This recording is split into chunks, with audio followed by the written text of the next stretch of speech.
আপনি জায়গা বরাদ্দ নিছেন, কিন্তু এই জান্নাত কার? সবাই উত্তর দেন, জান্নাত কার? তাহলে ওই জান্নাত দিবে আপনাকে যিনি, তিনি কে? তাহলে জান্নাত পাওয়ার আগে পাইতে হবে কাকে? শিওর? আল্লাহর একটা আসলে পাইবেন কই? কত মানুষ কত জায়গায় আল্লাহ খুঁজে গো, আল্লাহ খুঁজে কত জায়গায়। এই আল্লাহ খুঁজা এটা তো অবশ্যই প্রশংসনীয়, কিন্তু সহজ সরল মানুষের এই আবেগকে কাজে লাগায় যে কত বিজনেস, আহারে আফসোস, ধোকা দিয়ে বোকা বানায় শেষ করে দিছে আল্লাহ খুঁজে। আচ্ছা, আমার নবী বলছেন কোন জায়গায় আপনি আল্লাহরে পাইবেন, জানার দরকার আসেনি? শুনেন, নবী বলছেন, কিন্তু আপনার পীর বলে নাই, আপনার মুর্শিদ বলে নাই, কেউ না। কে বলছেন?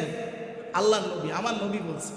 শুনেন, মুসলিম শরীফের 2569 নং হাদিসের বর্ণনা। নবী বলেন আল্লাহরে কই পাইবেন? এটা নবী বলতেছেন, আল্লাহ কিয়ামতের ময়দানে আপনারে জানাইবো যে আমি কই কই আসিলাম। বোকা তুই তো গেলি না আমারে খুঁজতে, আল্লাহ জানাইবো সেইদিন। দেখেন কেমনে আল্লাহ নবী বলতেছেন। আল্লাহ বলেন, নবী বলেন সায়াকুলুন আল্লাহ, কিয়ামতের ময়দানে আল্লাহ বনি আদমকে বলবেন, ইয়া ইবনা আদম, হে বনি আদম, মারিদতু ফালাম তাউদিনি। আল্লাহ বলবেন আমি একটু অসুস্থ হয়েছিলাম, তুই তো আমারে সেবা করতে আসস নাই। কে বলবে? এটা অদ্ভুত কথা না? আল্লাহ আমার অসুস্থ হয়ে গেলেন, আল্লাহ সব কিছু থেকে পবিত্র, অমুখাপেক্ষী। তা আল্লাহ বলবেন আমি অসুস্থ হয়েছিলাম, তুই আমারে কি করতে আসিস নাই? সেবা করতে আসিস নাই। তখন আপনি যেভাবে আশ্চর্য হয়েছেন, ওই দিনও ওই যেই বান্দারে বলবে, ওই বান্দাও আশ্চর্য হয়ে বলবে, কাইফা আউদুক ওয়া আনতা রাব্বুল আলামিন।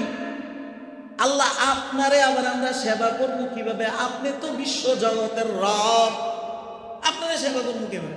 তখন আল্লাহ বলবে আমা আলিমতা, বান্দা তুমি কি জানতা না, আন্না আবেদি ফুলানা, তোমার প্রতিবেশী আমার অনেক বান্দা মারিদ, অসুস্থ হয়েছে, ফালাম তাউদু, একদিনও তো দেখতে যাও নাই, একদিনও কি করতে যাও নাই?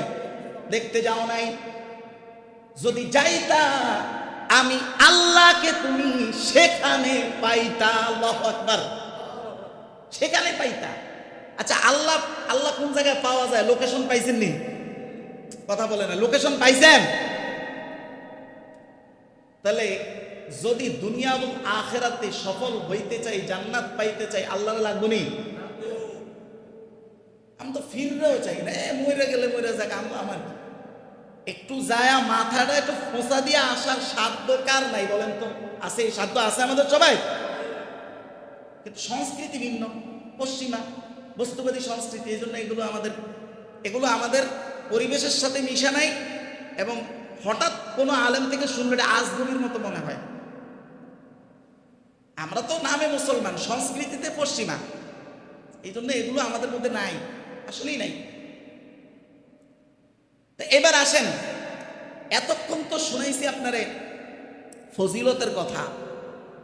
এই যে আপনি একজন অসুস্থ রোগীকে দেখতে যাবেন, এইটা শুধু ফজিলতের জন্য না, বরং এতক্ষণ বলছি ফজিলত, এবার বলবো এইটা শুধু ফজিলত না, বরং এইটা আপনার উপরে অর্পিত একটি দায়িত্ব, এবং ওই রোগাগ্রস্ত ব্যক্তির স্বয়ং আপনার থেকে একটা পাওনা। কি বলেন না? আপনার থেকে কি পাওনা? বিশ্বাস হয়?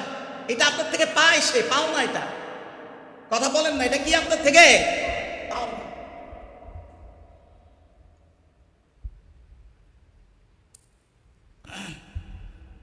এটা একটু টাইট করে দিতে হবে, বুঝছেন হুজুর?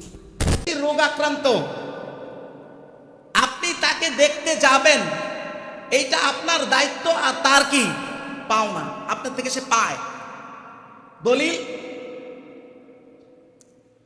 সহিহুল বুখারীর হাদিস নাম্বার 5600 57 নম্বর হাদিস, রসুল বলেন,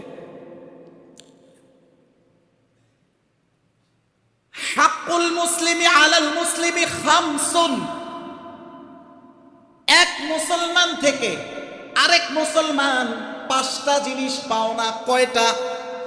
সবাই বলবেন কয়টা? 1 নাম্বার পাওনা রাদ্দুস সালাম। যদি কোনো মুসলমান আপনাকে সালাম দেয়, সালামের আপনি কি দিবেন? এইটা সে আপনার থেকে পাওনা, আপনাকে দিতে হবে। এটা কি সে কয় নাম্বার পাওনা? 1 নাম্বার। 2 নাম্বার রিয়াদাতুল মারিদ, আপনার পাশে কোনো রোগী থাকলে আপনার সাধ্য অনুযায়ী তার পাশে দাঁড়াবেন, এটাও তার কয় নাম্বার পাওনা? 2 নাম্বার পাওনা।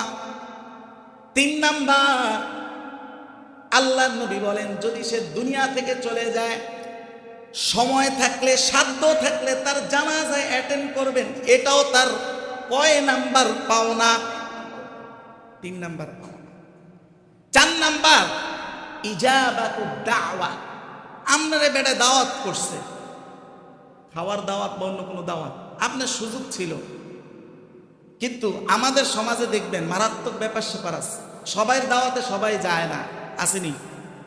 হ্যাঁ, যদি স্ট্যাটাস মিল না হয় অনেক সময় যায় না, এটা জানেননি? হ্যাঁ, হয় না? এটা আপনাদেরই বিষয়, আমাদেরই বিষয়, জানেন না?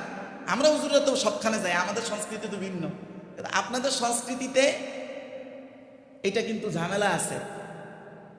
যদি আপনার থেকে মানে গুণে কম এমন ব্যক্তির দাওয়াতে আপনি সবসময় কমফোর্ট ফিল করেন না, আসেনি সমাজে এটা? আল্লাহর নবী বলেন, যদি সে তোমাকে দাওয়াত দেয়, তোমার যদি সাধ্য থাকে যাওয়ার, সুযোগ থাকে, তাইলে এইটা তোমার থেকে তার কয় নাম্বার পাওনা? 4 নাম্বার। 5 নাম্বার হলো, মুসলমান যদি হাসি দেয়, কি দেয়? হাসি দেয়, তাহলে হাসির জবাব দেওয়া, এইটা হলো তার 5 নাম্বার পাওনা। এই প্রত্যেকটার গভীর তাৎপর্য আছে। হাসির জবাবে কেন দিতে হবে, দিলে কি হয়, বিস্তারিত আলোচনা আছে। আজকের আলোচনাটা ওই দিকে যাবে না, আজকে এটা আলোচনা করব না। তবে পাওনা কয়টা পাইলাম? 5টা। এটার মধ্যে 2 নাম্বার পাওনাটা কি? রোগীর সেবা করা। 2 নাম্বারটা কি? রোগীর সেবা করা। আপনার সাধ্য, আপনি যান একটু মাথাটা পোছা দিয়ে আসেন, এতটুকু সাধ্য তো আমরা সবার আছে, কি বলেন? আছে।